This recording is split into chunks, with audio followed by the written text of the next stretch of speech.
कि इस घटना ने माँ की ममता का गला घोंट दिया। न सिर्फ माँ की ममता, बल्कि पति पत्नी के रिश्तों को भी तार तार कर दिया।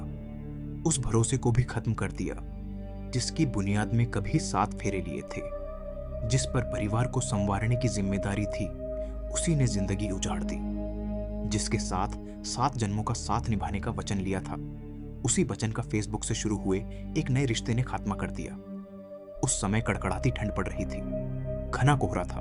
तारीख थी 20 जनवरी 2016। आधी रात में पिता और मासूम बेटे का गोरखपुर के एक रूम में मर्डर हो जाती है।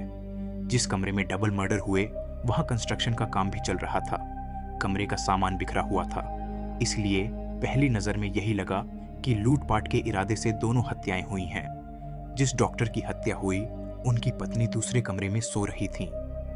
वो सुबह जब उठी तो उनके कमरे के दरवाजे की कुंडी बाहर से बंद थी। 21 जनवरी की सुबह करीब 8 बजे के आसपास कंस्ट्रक्शन का काम करने वाले मजदूर वहां पहुंचे। मजदूरों ने जब डॉक्टर को आवाज लगाई, तब दूसरी तरफ से उनकी पत्नी ने भी दूसरे कमरे से आवाज लगाई। इसके बाद मजदूरों ने उस दरवाजे को खोला जिसमें डॉक्टर की पत्नी थी। फिर सभी लोग दूसरे कमरे में दाखिल हुए तो वहां खून और 2 लाश देखकर सब सन्न रह गए और इसकी जानकारी पुलिस को दी, जिसके बाद पूरे मामले की जांच शुरू हुई। जिनका कत्ल हुआ, उनका नाम डॉक्टर ओम प्रकाश यादव था। पेशे से वो आंखों के डॉक्टर थे और उनके एक बेटा था जिसका नाम शिवा था। शिवा की उम्र उस समय 4 साल की थी। इनका परिवार गोरखपुर के शाहपुर एरिया के थे और अशोक नगर कॉलोनी में रहते थे। ओम प्रकाश की पत्नी का नाम अर्चना यादव था। घटना से कुछ महीने पहले से ही पति पत्नी में थोड़ा मनमुटाव हुआ था, इसलिए दोनों अलग अलग कमरे में सोते थे। घटना वाली रात यानी 20 जनवरी को अशोक नगर कॉलोनी में एक शादी की पार्टी थी। उसी पार्टी में डॉक्टर ओम प्रकाश अपने बेटे शिवा के साथ गए थे, लेकिन नाराज पत्नी अर्चना नहीं गई थी। रात करीब 10 बजे दोनों पिता और बेटे घर लौटे, फिर दूसरे कमरे में जाकर सो गए थे। इसके बाद सुबह दोनों की लाश मिली। अब अर्चना के कमरे की कुंडी बाहर से बंद थी और जिस कमरे में हत्या हुई थी उसमें सामान बिखरा हुआ था। इसलिए शक यही हुआ कि बदमाशों ने लूट के इरादे से ये हत्या की है। इस घटना में डॉक्टर ओम प्रकाश की मां बागेश्वरी देवी की शिकायत पर गोरखपुर पुलिस ने हत्या और लूट की एफआईआर दर्ज की और जांच शुरू कर दी। इधर अर्चना के पिता दीपचंद उस समय सीएम सुरक्षा में पीएसी के तौर पर तैनात थे। ड्यूटी लखनऊ में मुख्यमंत्री आवास पर थी। इसीलिए जैसे ही इस घटना की जानकारी अर्चना के पिता को हुई, उन्होंने तुरंत सीएम ऑफिस से ही अपने बेटी के पति और बेटे के कातिल का पता लगवाने के लिए गोरखपुर के एसएसपी को फोन करवाया। सीएम ऑफिस से फोन आते ही पुलिस विभाग में हड़कंप मच गया। आनन फानन में उस समय के एसएसपी आईपीएस लव कुमार समेत तमाम अधिकारी और फोरेंसिक टीम मौके पर पहुंची। अब छानबीन शुरू हुई। परिवार के लोगों से पूछताछ की जाने लगी। ओम प्रकाश की पत्नी बार बार बेटे और पति की मौत पर रो रही थी। चूंकि सीएम ऑफिस से फोन भी आ चुका था, इसलिए पुलिस अधिकारी अर्चना से कुछ पूछने की हिम्मत भी नहीं जुटा पा रहे थे। लेकिन रात में क्या हुआ, हत्या के दौरान क्या कोई आवाज सुनाई दी थी या नहीं, ये भी पूछना जरूरी था।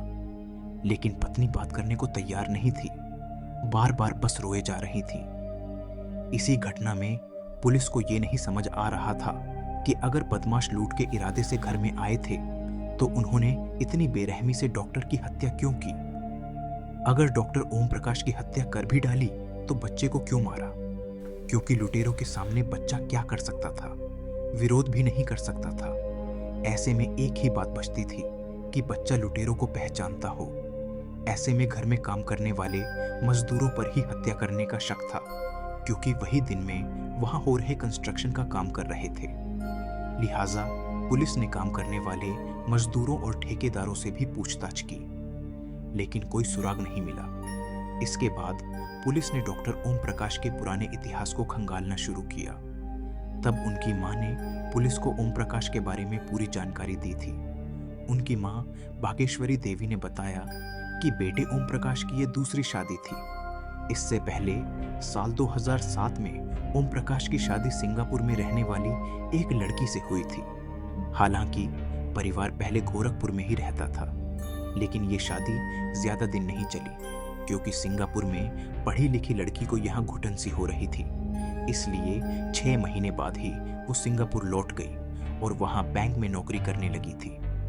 इसके बाद दोनों में तलाक हो गया और फिर से ओम प्रकाश की शादी की तैयारी शुरू हुई।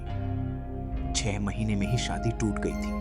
फिर भी परिवार के लोग किसी तलाकशुदा के बजाय नई लड़की से शादी करना चाहते थे। इधर ओम प्रकाश की डॉक्टरी भी अच्छी चलती थी।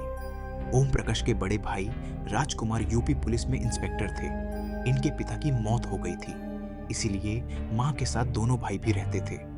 इसी बीच दीपचंद यादव की बेटी अर्चना का रिश्ता ओम प्रकाश जी के लिए आया था। दोनों परिवार में अच्छी बात हुई। इसके बाद दोनों की रजामंदी से साल 2009 में ओम प्रकाश जी की शादी अर्चना यादव से हुई।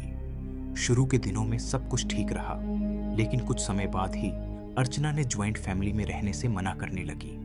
वो कहने लगी थी घर में काफी काम करना पड़ता है, इसलिए वो पति के साथ अलग रहना चाहती है। लेकिन डॉक्टर ओम प्रकाश अपने परिवार से अलग नहीं होना चाहते थे। यहीं से उन दोनों में विवाद शुरू हुआ। आखिरकार ओम प्रकाश और अर्चना ने अपना किचन अलग कर लिया और घर के दूसरे फ्लैट में रहने लगे। अर्चना और ओम प्रकाश की शादी के 3 साल बाद 2012 में दोनों को एक बेटा हुआ। उसे घर पर शिवा बुलाते थे। पुलिस को डॉक्टर की मां बागेश्वरी ने यह भी बताया कि पिछले काफी समय से दोनों पति पत्नी में खूब झगड़े होते थे और पिछले 2-3 महीने से दोनों अलग अलग कमरे में रहने लगे थे। अब ये बात पता चलते ही पुलिस की जांच की दिशा दूसरी तरफ मुड़ी।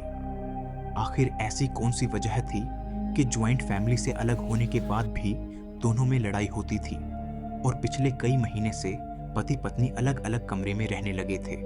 अब इस बात का पता लगाने के लिए पुलिस ने अर्चना से पूछताछ करना चाही, लेकिन उसने कुछ नहीं बताया।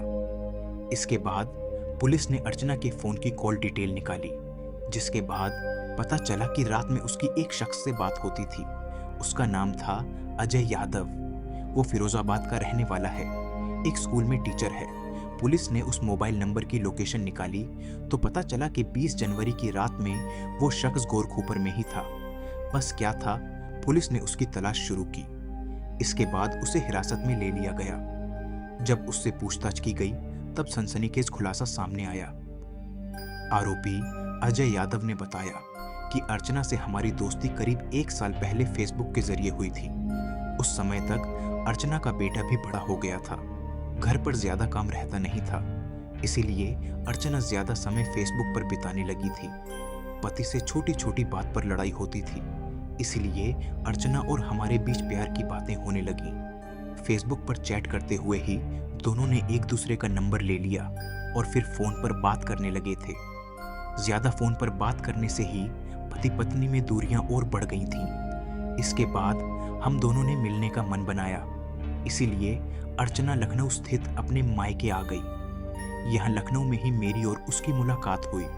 हम दोनों कई बार होटल में मिले और दोनों में फिजिकल रिलेशन भी बन गए। इसके बाद जब अर्चना गोरखपुर अपने ससुराल लौट गई, तब वहां भी वो मुझे दूर का रिश्तेदार बताकर घर बुला लेती थी। गोरखपुर में भी वो 2 बार आकर अर्चना से मिल चुका है। अब दोनों का रिश्ता ऐसा हो गया था कि अर्चना हमेशा के लिए मेरे साथ ही रहना चाहती थी। इसीलिए फोन पर बात करते हुए बताया कि 20 जनवरी की रात में पास में ही किसी की मैरिज एनिवर्सरी है। रात में उसके पति वहां जाएंगे और जब लौटकर आएंगे तभी सोते समय उनकी हत्या कर देंगे। हत्या के कुछ समय बाद बेटे सिबा को लेकर कहीं दूर चले जाएंगे, वहीं पर नई जिंदगी गुजारेंगे।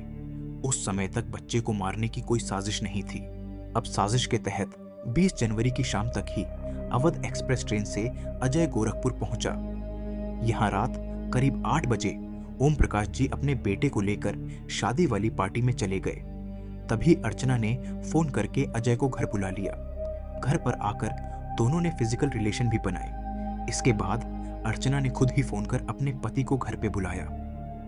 रात करीब 10 से 10:30 बजे के बीच जब ओम प्रकाश जी बेटे के साथ घर लौटने वाले थे, उससे पहले ही अर्चना ने अपने प्रेमी अजय को पति वाले कमरे में छुपा दिया था और रात में घर आने के बाद पिता और बेटे एक साथ उस कमरे में सो गए।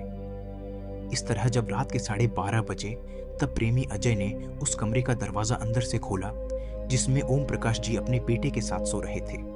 इसके बाद अजय और अर्चना ने साजिश के तहत हथौड़े से मारने के लिए कमरे में घुसे। उस समय अजय ने हथौड़े से ओम प्रकाश जी के सिर पर तेजी से मार दिया। इससे वो जोर से चीखे तो फिर से और 2 बार तेजी से मारा। इससे ओम प्रकाश जी और चीख नहीं पाए, हमेशा के लिए बिस्तर पर ही सोते रह गए। लेकिन पापा की चीख सुनकर बेटा उठ गया। सिर से खून बहता हुआ देख वो डर गया और बचने के लिए पास में खड़ी माँ की गोद में दुबक गया। ये सोचकर माँ तो अपने आंचल में बेटे को बचा लेगी, लेकिन उसे शायद ये पता नहीं था कि वो अपने प्रेमी के प्यार में इस कदर अंधी हो चुकी है कि माँ की ममता भी खत्म हो चुकी है। अब अर्चना ने कहा कि बेटा शिवा सब कुछ देख चुका है, वो अपनी दादी और दूसरों को हमारी पोल खोल देगा, इसलिए अब इसे भी मारना होगा। अर्चना ने प्रेमी अजय से बेटे को भी मारने के लिए कहा, लेकिन अजय ने मना कर दिया। उसने कहा कि इस मासूम को मैं नहीं मार सकता, इसमें बच्चे का क्या कसूर है। फिर अर्चना बोली, अब चाहे जो हो जाए, तुम्हें पाने के लिए इसे मरना ही होगा। अगर तुम नहीं मार सकते तो मैं ही मार देती हूँ। अब इतना कहने के बाद अर्चना ने गोद में दुबके बेटे का गला दबाना शुरू कर दिया और तब तक दबाया जब तक उसकी मौत नहीं हो गई। पुलिस की पूछताछ में उसने बताया, दोनों की हत्या के बाद काफी देर तक अर्चना के साथ वो कमरे में रहा भी। इसके बाद दोनों ने मिलकर इसे लूट की घटना जैसा बताने के लिए कमरे का सामान बिखरा दिए, पैसे और जेवर भी गायब कर दिए ताकि घटना लूट की लगे। इसके बाद अर्चना अपने कमरे में चली गई। उस कमरे की कुंडी को अजय ने बाहर से बंद कर दिया और फिर गोरखपुर रेलवे स्टेशन आ गया। यहाँ से ट्रेन पकड़कर वापस अपने घर फिरोजाबाद लौट गया। इस पूरी घटना के बाद जब लूट के इरादे से हत्या की एफआईआर हो गई तो दोनों ने राहत की सांस ली। ये भी सोचा था कि अगर 1 या 2 हफ्ते बाद केस क्लोज नहीं हुआ तो बहाना बनाकर अर्चना किसी तरह अजय के पास आ जाएगी और फिर दोनों नई जिंदगी शुरू कर देंगे। लेकिन 22 जनवरी 2016 को ही गोरखपुर पुलिस ने इस पूरे केस का खुलासा कर दिया था। पुलिस ने अजय और अर्चना दोनों को गिरफ्तार कर जेल भेज दिया। इस केस में पुलिस ने फेसबुक पर दोनों की हुई चैट और मोबाइल मैसेज को भी साक्ष्य के रूप में जुटाया। इस केस में 17 अक्टूबर को गोरखपुर की अदालत ने अर्चना यादव और अजय यादव को दोषी साबित करते हुए उम्र कैद की सजा सुनाई।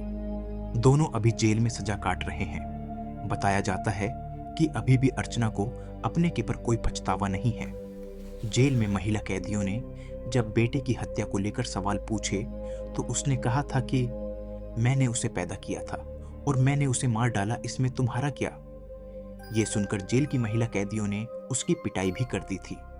इसके अलावा जेल प्रशासन से कई बार अर्चना ने आदमी वाले बैरक में बंद अजय से मिलने की गुहार लगा चुकी है, लेकिन दोनों में कानूनी तौर पर शादी नहीं होने की वजह से जेल प्रशासन उन्हें मिलने की अनुमति नहीं देता है।